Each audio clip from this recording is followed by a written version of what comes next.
मुझे कम उम्र कमसीन लड़कियों का चस्का लगा हुआ था। जहां 18 से 21 साल की खूबसूरत लड़की देखता, मेरा दिल मचलने लगता था। मुझे कभी भी 25 साल से ऊपर की लड़कियां अच्छी नहीं लगती थी। हालांकि शादी के लिए लड़कियों की यही उम्र ठीक होती है, लेकिन मुझे तो बस 18 से 21 साल की लड़कियां पसंद आती थी। मेरी उम्र 35 साल हो चुकी थी, लेकिन शादी नहीं हुई थी। मैं 5 फीट कद और अच्छी सेहत का मालिक नौजवान था। माँ बाप भी जिंदा नहीं थे। मुझसे बड़ी बहन थी और वह शादीशुदा भी थी। आज कल मेरे लिए लड़की देखने जा रही थी, जो अपने ससुराल से यहाँ आई तो मुझसे पूछने लगी, अर्जुन बताओ तुम्हें कैसी लड़की पसंद है। मेरी बहन मुझसे पूछ रही थी, तो मैंने कहा कि अच्छी खूबसूरत प्यारी हो, लेकिन कम उम्र। मेरी बात सुनकर मेरी बहन कहने लगी, कम उम्र मतलब 22 या 24 साल। अपनी बहन की बात सुनकर मैंने कहा, हरगिज नहीं, यहीं कोई 18 से 21 साल की या उससे भी कम हो तभी चलेगी। मेरी बात सुनकर मेरी बहन का मुंह खुला का खुला रह गया। मुझे हैरत से देखने लगी। बोली, क्या बावले हो गए हो? 18 से 21 साल की लड़की बच्ची नहीं होती है। अकेले इस घर में रहते हो, माँ भी हमारी जिंदा नहीं है। वह बच्ची क्या घर को संभाल पाएगी और क्या तुमको संभाल पाएगी? वो तो अपने ही बचपन में रहेगी। इस घर को तो एक समझदार लड़की चाहिए, जो तुम्हें भी संभाल सके और घर को भी। मैंने कहा कि नहीं, मुझे तो उम्र लड़की से शादी नहीं करनी है। मेरी बहन ने सर से पांव तक मुझे देखा। कहने लगी, कभी आईने में खुद को देखा है? इतने लंबे चौड़े और हट्टे खट्टे इंसान को कौन अपनी छोटी सी बच्ची शादी के लिए देगा? पहले तो इस उम्र में कोई अपनी बेटी की शादी करेगा ही नहीं। मैंने कहा, लेकिन मुझे तो कम उम्र लड़की से ही शादी करनी है। मेरी बहन मेरी अनोखी सी बात सुनकर परेशान हो गई। खैर, मुझे घर के लिए एक बीवी की भी ज़्यादा ज़रूरत थी और मैं इस ज़रूरत को मार भी नहीं सकता था। मुझे कभी भी 25 साल से ऊपर की लड़की अच्छी नहीं लगी थी, चाहे वह कितनी भी खूबसूरत क्यों न हो। मुझे हमेशा कम उम्र लड़कियों में ही कशिश महसूस होती थी। 100 साल की छोई मोई मासूम सी कली जैसी लड़कियों का हुस्न मेरे दिल को बड़ा भाता था। लेकिन जो मेरी उम्र थी और मेरी सेहत थी, मेरी बहन की बात भी सच थी कि कोई भी अपनी इतनी कम उम्र बच्ची मेरे साथ शादी करने पर राजी नहीं होगा। अगले दिन मेरी बहन फिर मुझसे मिलने आई तो कुछ तस्वीरें भी अपने साथ लाई थी। कहने लगी, इन तस्वीरों में से किसी को भी पसंद कर लो, मैं उसके लिए तुम्हारा रिश्ता ले जाऊंगी। मैंने एक नज़र ही उन तस्वीरों पर डाली थी। सब लड़कियां 25 से 29 साल के बीच थी। उनमें से कुछ खूबसूरत भी थी, लेकिन मेरे दिल को एक भी अच्छी नहीं लगी। मैंने कहा, नहीं दीदी, मुझे इनमें से कोई भी पसंद नहीं है। तो 18 से 21 साल ऊपर किसी लड़की से शादी नहीं करना चाहता। मेरी बहन कहने लगी, क्यों जिद पे अड़े हुए हो? पागल हो गए हो तुम? जानते भी हो इतनी छोटी लड़की से शादी करने की कितनी प्रॉब्लम्स हो सकती है। बाद में तुम्हें इस बात का एहसास होगा। अपनी उम्र देखो, खुद को देखो और अपनी इज्जत को भी देखो। शायद वह मुझे शर्मिंदा करना चाह रही है।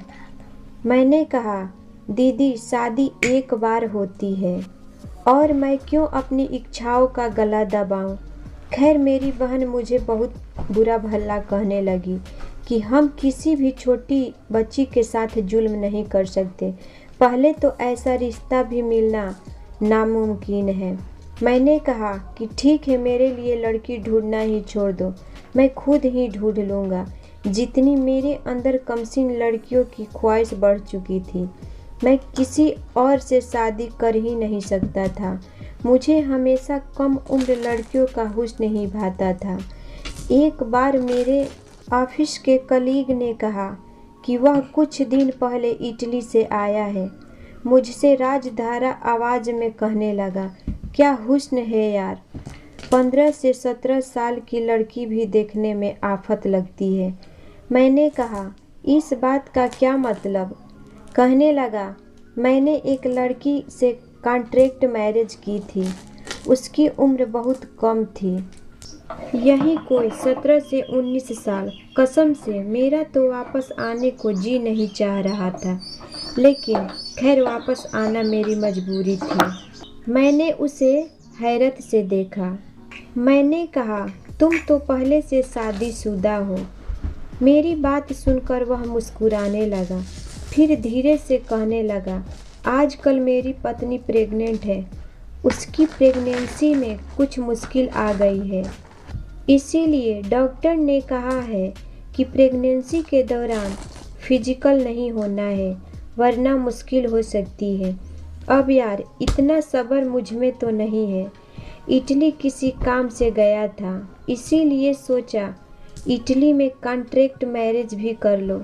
शादी की शादी और अपनी सारी इच्छाएं भी पूरी हो जाती है और कोई गुनाह भी नहीं होता है। मैंने कहा, इस बात का क्या मतलब है? वह कहने लगा, यह शादी एक कॉन्ट्रैक्ट के तहत की जाती है। सारी जिंदगी उस लड़की के साथ नहीं गुजारनी पड़ती, बस कुछ दिन या कुछ महीने हमें उसके साथ रहना है। जैसे ही हमारा तय किया हुआ वक्त ख़त्म होता है, हमें उस लड़की को तलाक देनी पड़ती है। मैंने कहा, भला यह किस तरह की शादी है? क्या लड़की और उसके घर वाले मान जाते हैं? वह कहने लगा, हाँ, बड़ी मुश्किल से, खुशी से मान जाते हैं। फिर मेरे कान के करीब होकर कहने लगा, पैसा फेंक और तमाशा देखने वाली बात है। मैंने कहा, मैं तुम्हारी बात अभी भी समझ नहीं पाया। कहने लगा, बाहर देश में बहुत से समुदाय ऐसे हैं कि जहां ऐसी शादियां खुशी से की जाती हैं, जो कि ज़्यादातर मर्द 1 महीने या 14 दिन के लिए ही करते हैं। उनके घर वालों को सारी रकम अदा करनी पड़ती है और वह अपनी बेटी की 1 या 2 महीने के कॉन्ट्रैक्ट पर शादी कर देते हैं। 1-2 महीने के बाद उसे तलाक देकर उसे छोड़ दिया जाता है। ना लड़की को इतराज होता है और ना उसके घर वालों को। मेरे लिए यह बात बिल्कुल सही थी, लेकिन हैरत से भरपूर भी थी।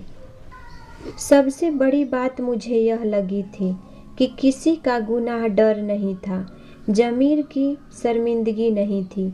मैंने कहा, इस बार अगर तुमने जाना हो तो मुझे भी अपने साथ ज़रूर ले जाना।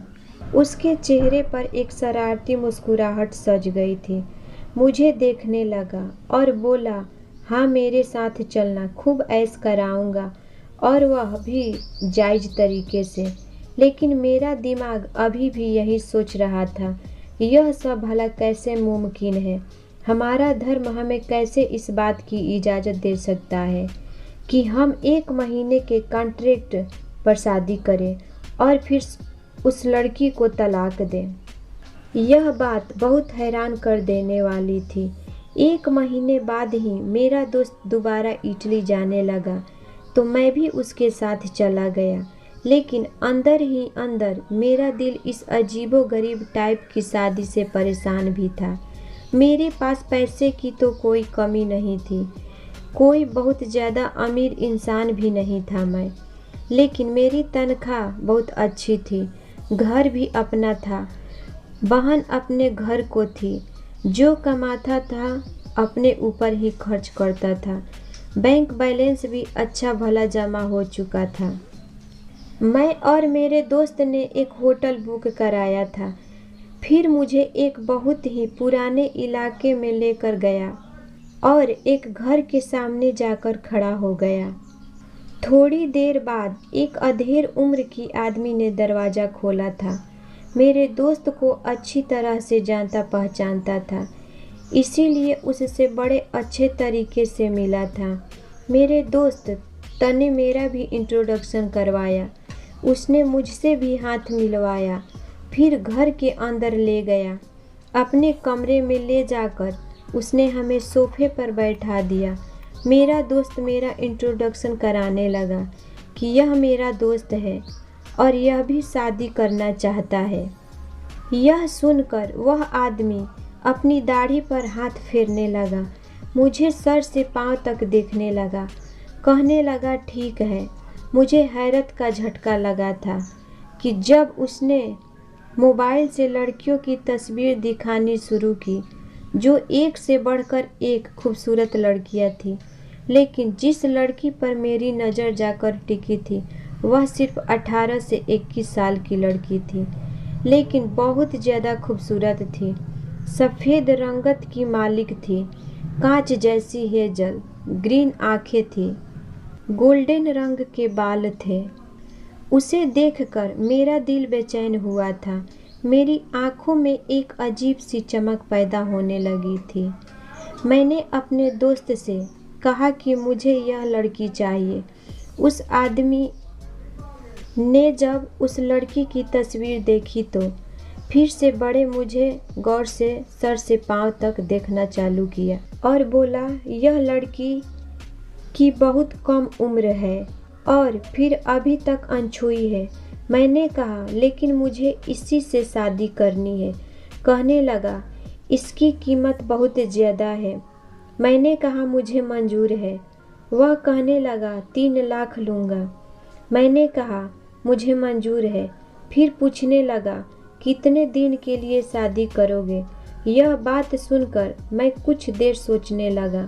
मेरा दोस्त मेरे कान के पास आकर कहने लगा कि हम यहाँ 10 दिन से ज़्यादा नहीं रुक सकते हैं।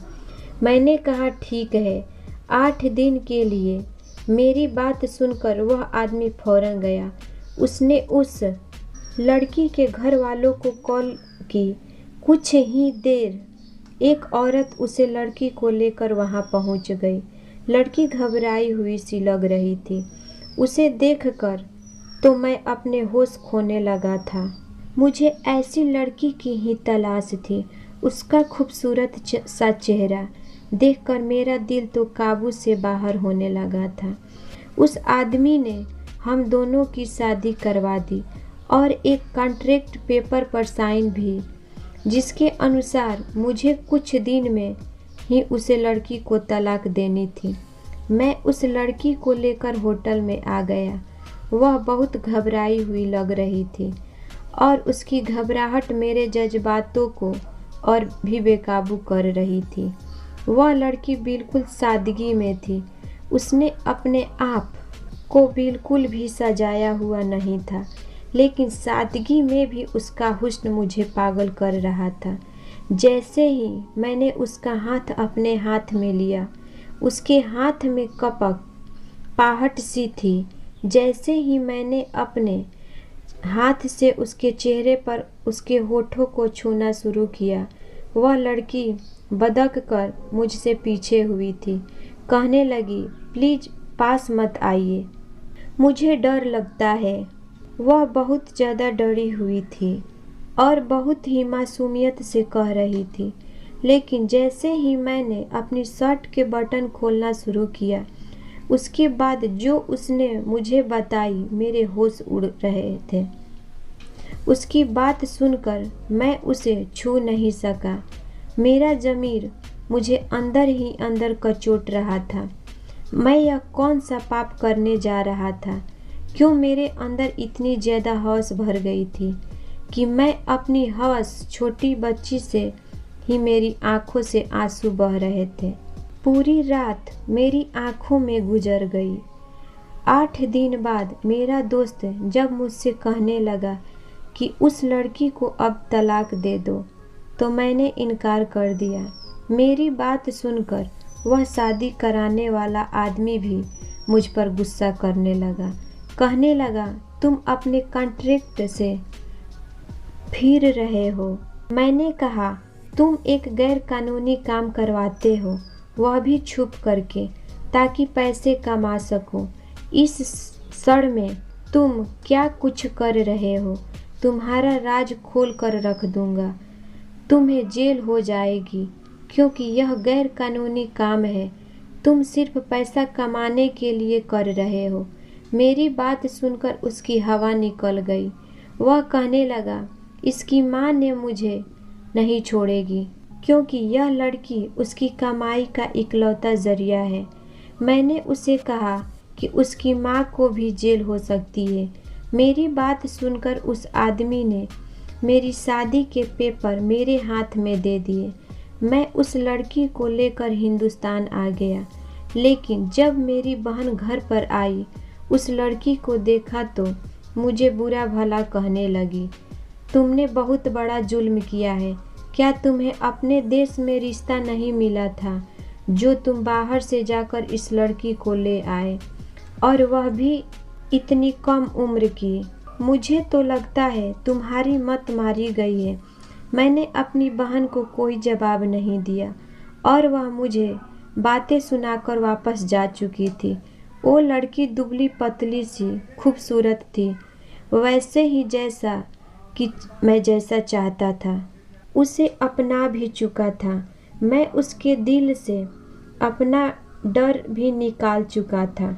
हिंदुस्तान भी ले आया था, लेकिन जो बात उस लड़की ने मुझसे कही थी, मैं चाह कर भी उसे छू नहीं सकता था। उसका नाम नैना था। फिलहाल मैं उसका सिर्फ ख्याल रखता था। बहुत जल्द ही वह मुझसे घुल मिल गई थी। मैं शाम को जब अपने ऑफिस से वापस लौटता तो कभी उसके लिए आइसक्रीम ले आता था और कभी खाने पीने का दूसरा सामान। यह देखकर बहुत खुश होती थी। वह सिर्फ 18 साल की थी और उसे खाना बनाना नहीं आता था, तो घर आकर मुझे खाना भी बनाना पड़ता था। लेकिन एक दिन वह मेरे साथ किचन में खड़ी हो गई। कहने लगी, आप मुझे बताइए कैसे बनाते हैं खाना, मैं भी खाना बनाना सीख लूँगी। धीरे धीरे मैंने उसे खाना बनाना भी सिखा दिया था।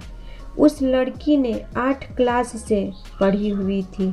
मैंने उसे आगे स्कूल में दाखिला करवा दिया। जब भी वह स्कूल से घर वापस आती है तो मुझे अपने स्कूल की सारी बातें बताती थी। अब मैं खामोशी से उसकी बातें सुनता था। मैं नहीं चाहता था कि जो जुल्म उसकी सौतेली माँ उस लड़की से उसके साथ करवाई थी, मैं उसे दोहराता। वह मेरी बहुत इज्जत करने लगी थी। धीरे धीरे मेरे बहुत से काम भी करवा देती थी। कई बार उसे सोते हुए देखता तो मेरे दिल में उसे पाने की ख्वाहिश होती थी, लेकिन उसकी कम उम्र को देखकर मैं अपनी इच्छा को अपने ही दिल में दबा लेता था। लेकिन वह अपने बचपन में मेरे साथ कभी कभी ऐसी हरकतें कर जाती थी कि मेरे अंदर उधम सी मच जाती। उसने 10 क्लास 7 ग्रेड से पास किया था और उस दिन वह इतनी खुश थी कि मेरे गले आकर लग गई। कहने लगी, अर्जुन जी, आप मुझे बहुत अच्छे लगते हैं। पता है, पूरे स्कूल में सबसे ज़्यादा नंबर मेरे ही आए हैं। मेरे सीने से लगी वह मेरी धड़कनों को तेज कर गई थी। वह अब 20 साल की हो गई थी और पहले से भी ज़्यादा खूबसूरत हो गई थी। जी चाहा उससे अपने ही बाहों में समेट लूं और अपना हक वसूल कर लूं, लेकिन इससे पहले कि मैं अपना होश खो बैठता, मैंने उसे खुद से दूर किया था। मैंने कहा, चलो आओ, तुम्हारे पास होने की खुशी में तुम्हें खाना बाहर रेस्टोरेंट में जाकर खिलाता हूँ और तुम्हें शॉपिंग भी कराऊंगा। वो बहुत खुश हो गई थी। समय अब गुजरने लगा था। वह कॉलेज में आ गई। मैं किसी रक्षक की तरह उसकी रक्षा करता था। 8 साल बीत गए थे। वह 21 साल की हो गई, 13 क्लास पढ़ चुकी थी और मैं 37 साल का भी हो चुका था। सर के बालों में अब चांदी सी उतरने लगी थी। लोग मुझे नैना का पति कम और बाप ज़्यादा समझते थे। अक्सर मैं उसे कॉलेज छोड़ने या लेने जाता तो उसकी सहेलियां मुझे अंकल अंकल कहती, और जब मैं उनकी इस तरह की बातें सुनता तो मुझे अपने अंदर एक अजीब सा एहसास होने लगता। नैना और भी ज़्यादा हसीन हो चुकी थी। अब तो मेरे सारे काम करने लगी थी, लेकिन आजकल उसकी हरकतें मुझे बड़ी अजीब सी लगने लगी। अक्सर किचन में काम करते हुए गुनगुनाती रहती थी। उसकी चेहरे पर मुस्कुराहट फैली रहती थी। अपनी आंखों में काजल भी गहरा लगाने लगी थी। एक बार मैं सुबह देर से उठा था, वह कमरे में नहीं थी। मैं बाहर आंगन में गया तो उसके हाथ में एक नोवेल था जिसे वह पढ़ रही थी। मैं उसके पास पहुंचा तो वह बुरी तरह से घबराई हुई थी।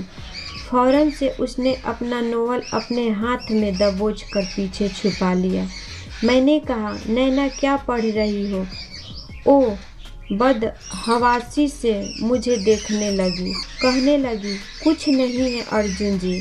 मैंने कहा, मुझे दिखाओ। मैंने अपना हाथ उसकी तरफ बढ़ाया, लेकिन वह ना मेरे सिर से हिलाते हुए कमरे में भागकर चली गई। ऐसा पहली बार हुआ था कि नैना ने मुझे कुछ छुपाया था। मेरा दिल पहली बार बेचैन हुआ था। क्या छुपा रही है वह मुझसे? लेकिन मैं चाह कर भी उससे पूछ नहीं सका। एक बार मैं ऑफिस से जल्दी ही घर लौट रहा था।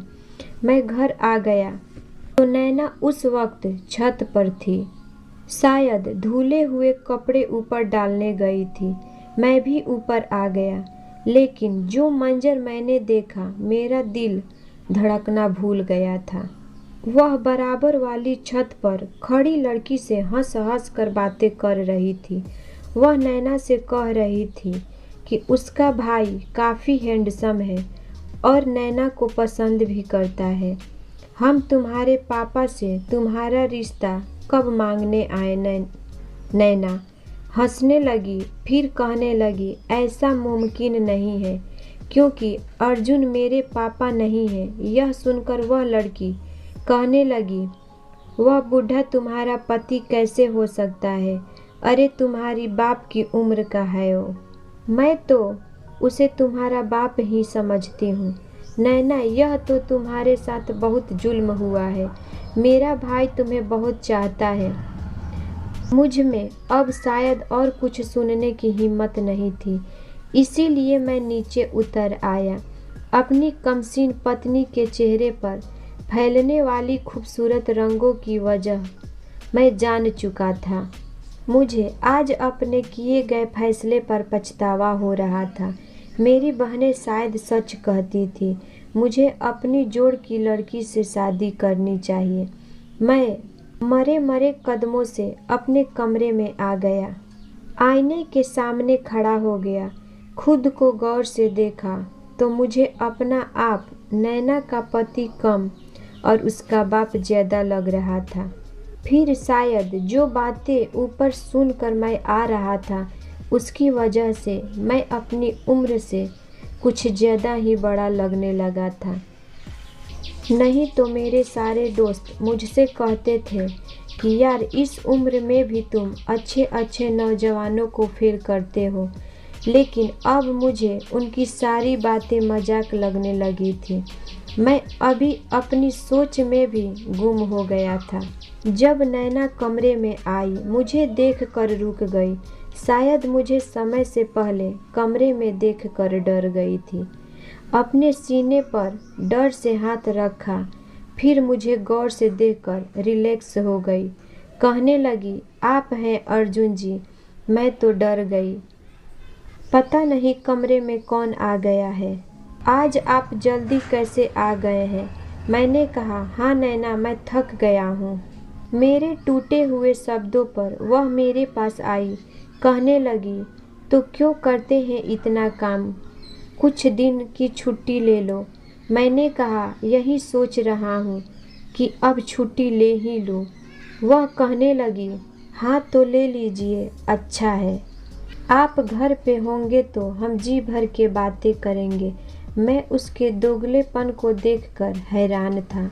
मेरे सामने कितनी लगावत दिखा रही है और मेरे पीठ पीछे। मैंने उसे अपने पास बैठा दिया। उसका हाथ थामकर उसे अपने करीब किया तो उसके चेहरे की रंगत बदलने लगी थी। फौरन से वह मुझसे पीछे हट गई, फिर बेर से खड़ी हो गई। कहने लगी, मैं आपके लिए चाय लेकर आती हूँ। उसका मुझसे कतना इस बात का सबूत था कि मैं उसके लिए कुछ भी नहीं हूँ।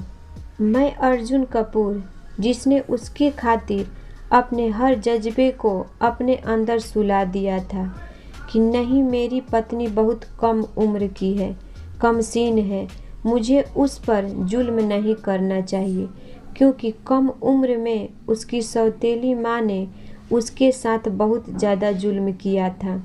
जब मेरी शादी नैना से हुई थी तो उस वक्त वह मुश्किल से 19 साल की थी। मुझे उसकी माँ ने यही कहा था कि वह कुंवारी है, लेकिन ऐसा नहीं था। पहले भी उसकी माँ 2 जगह उसकी शादी कर चुकी थी। और उसके पहले दोनों पतियों ने उसके साथ पूरा हक वसूल किया था और बड़ी ही बेदर्दी से किया था। मुझे देखकर वह इतनी ज़्यादा डरी हुई थी कि उसकी रंगत सफ़ेद पड़ चुकी थी, पूरी की पूरी काँप रही थी। मेरे सामने हाथ जोड़कर कहने लगी, प्लीज़ मुझे हाथ मत लगाना, मेरे पास मत आना, मैं नहीं सह सकती, मुझे बहुत तकलीफ़ होती है। उसके बाद उसने अपने बाजू से आस्तीन ऊपर की ओर दांतों के निशान दिखाए थे। उसके हाथ पर जख्म के निशान थे। यह देखकर मेरा दिल तेजी से धड़का था। कहने लगी, बहुत दर्द होता है। मुझे उसके बहते आंसुओं के सामने मैं बेबस हो गया था। मैंने उसे छुआ तक नहीं था। उसके बाद मैंने उसकी एक रक्षक बनकर रक्षा की थी। लड़ झगड़ कर उसे अपने साथ हिंदुस्तान लेकर चला आया। उसकी सौतेली माँ उसे और ज़्यादा तकलीफ़ ना दे सके, और आज मुझे नैना की बातों ने बहुत तकलीफ़ दी थी, लेकिन अगर मैं उसे पूछता तो वह साफ साफ मुकर जाती। इसीलिए मैंने एक सिम खरीदी और नैना से मैसेज पर बात करने लगा, एक अनजान आदमी बनकर। पहले तो वह मेरे मैसेज का जवाब नहीं देती थी। मैंने कहा, आपको आज देखा है, आपने नीले रंग के कपड़े पहन रखे थे, आप पर नीला रंग बहुत अच्छा लगता है। उसका फौरन से रिप्लाई आया था।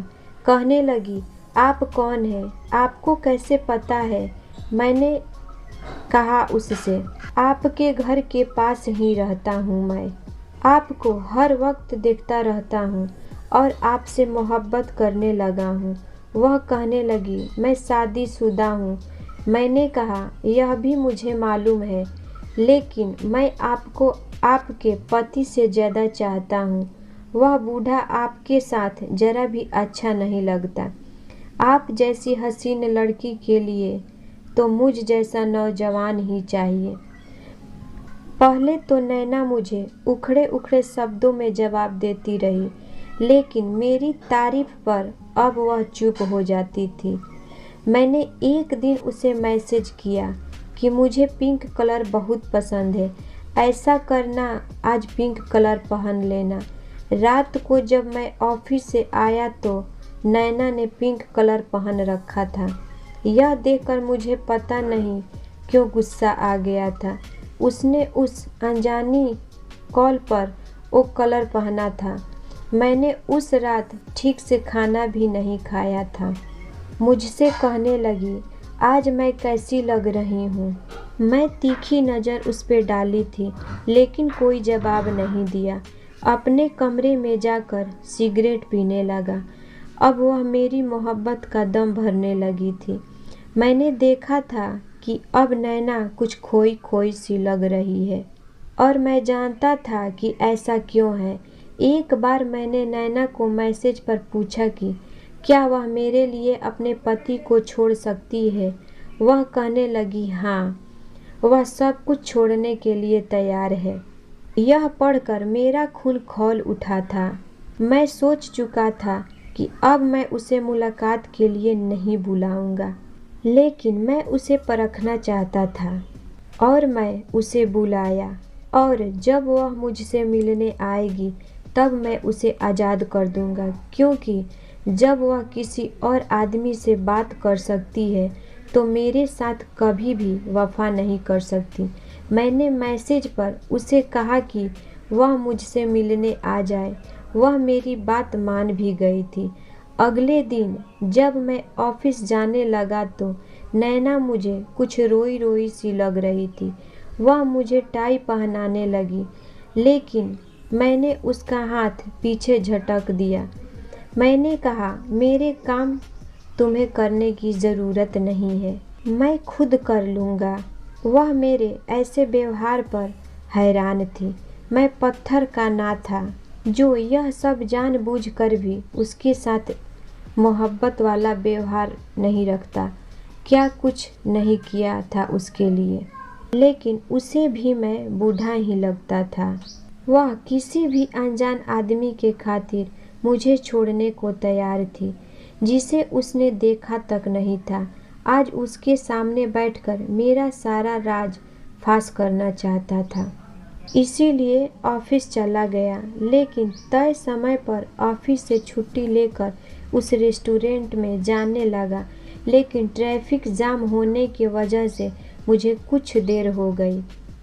मैं 25 मिनट लेट उस रेस्टोरेंट में पहुंचा था, लेकिन जब मैं वहां पहुंचा तो जिस टेबल पर मैंने नैना को बैठने के लिए कहा था और जिस रंग के कपड़ों में आने के लिए कहा था, हमारे घर के पड़ोस में रहने वाली नैना की सहेली वहां बैठी थी। बार बार अपने हाथ पर बंधी घड़ी पर समय देख रही थी। मुझे यह देखकर हैरत हुई थी। वह कभी रेस्टोरेंट के दरवाजे की तरफ देख रही थी, कभी पूरे रेस्टोरेंट में नजरें दौड़ा रही थी, जैसे किसी की तलाश कर रही हो, किसी के इंतजार में हो। मुझे लगा शायद नैना ने जानबूझकर उसे अपनी जगह पर भेजा है, लेकिन अगर ऐसा उसने किया भी है तो क्यों किया है? अगर वह उस लड़के से मोहब्बत करती थी तो उसे खुद आना चाहिए था। दोस्त को क्यों भेजा? उसी वक्त उसने अपने मोबाइल पर मैसेज टाइप किया और मेरे मोबाइल पर मैसेज का नोटिफिकेशन आने लगा।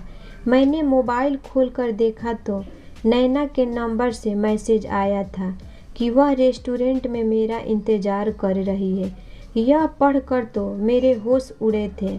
नैना का फ़ोन उस लड़की के पास क्या कर रहा है? मैंने नैना के नंबर पर कॉल की तो फ़ोन नैना ने उठाया था। मैंने फ़ोन बंद कर दिया। मुझे समझ नहीं आ रहा था यह सब किस्सा क्या है, क्योंकि उस लड़की का फ़ोन नहीं बजा था। मेरा सर बुरी तरह से चकरा गया था। मैं उस रेस्टोरेंट से बाहर निकल आया, वापस घर आया। जब घर पहुंचा तो नैना अपने कमरे में बैठी रो रही थी। मुझे देखकर मेरे सीने से लग गई। कहने लगी, अर्जुन प्लीज़ मुझे छोड़कर दूसरी शादी मत करना, मेरा क्या कसूर है? नैना की बात सुनकर मैं हैरान रह गया था। मैंने कहा, मैं क्यों दूसरी शादी करूँगा? वह कहने लगी, क्योंकि मैं जानती हूँ आप किसी लड़की से प्यार करते हैं, उस पर पिंक कलर अच्छा लगता है। क्यों बोले थे आप? क्या मुझ पर अच्छा नहीं लगता? मैंने भी आपके लिए पिंक कलर ही पहना था। आपने तो मुझे देखा भी नहीं। क्यों किसी और से मोहब्बत हो गई है आपको? मैंने कब आपकी सेवा में कमी की है? वह रोए जा रही है और मेरा तो दिमाग ही काम नहीं कर रहा था। मैंने कहा, तुम्हें कैसे पता है कि मैं किसी लड़की को मैसेज करता हूँ। उसने मेरा मोबाइल पढ़कर मेरे मैसेज मुझे दिखाए जो मैंने उसी के नंबर पर किए थे। मैंने कहा, यह नंबर तुमने नहीं देखा है कि किसका है? कहने लगी, मुझे क्या पता अर्जुन जी किसका है, होगा किसी लड़की का। मैंने उस नंबर पर कॉल की तो घंटी नैना के मोबाइल पर बजी थी और यह देखकर वह हैरान हुई थी। मैंने कहा, मैं बस तुम्हें देखना चाह रहा था कि तुम मुझे छोड़कर किसी और से मोहब्बत तो नहीं कर लोगी। यह सुनकर वह रोने लगी, कहने लगी, मैं आपके अलावा किसी के बारे में सोच भी नहीं सकती हूँ। आपके लिए क्या मेरे दिल में इज्जत है मैं बता नहीं सकती। अगर आप ना हो तो मैं आज यहाँ इज्जत की ज़िंदगी नहीं जी रही होती। आज भी शादी के नाम पर मेरी माँ मेरे साथ सौदेबाजी कर रही होती। मैं ऐसा क्यों करूँगी?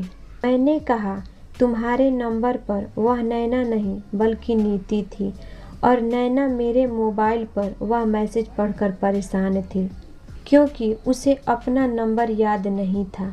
मैंने नैना को समझाने में गलती की थी। मैंने उसे अपने साथ लगा लिया। वो रोए जा रही थी, यही कह रही थी कि मुझे छोड़कर दूसरी शादी मत करना। अब तक वही समझ नहीं पा रही थी कि आखिर हुआ क्या है, लेकिन मैं सुकून से हो गया था कि मेरी पत्नी सिर्फ मेरी है। मैंने उसे बाहों में भरकर चूम लिया था और आज उसने मेरे बाहों से निकलने की कोशिश नहीं की थी। आज मैंने उसे वह प्यार दे दिया जिसकी वह हकदार थी। आज यह कहानी कैसी लगी ज़रूर बताना। पसंद आई हो तो लाइक करना। रोज़ एक नई कहानी के लिए हमारे चैनल को भी सब्सक्राइब करना। कहानी को सुनने के लिए आप लोगों को बहुत बहुत धन्यवाद। मिलते हैं अगली किसी नई कहानी के साथ।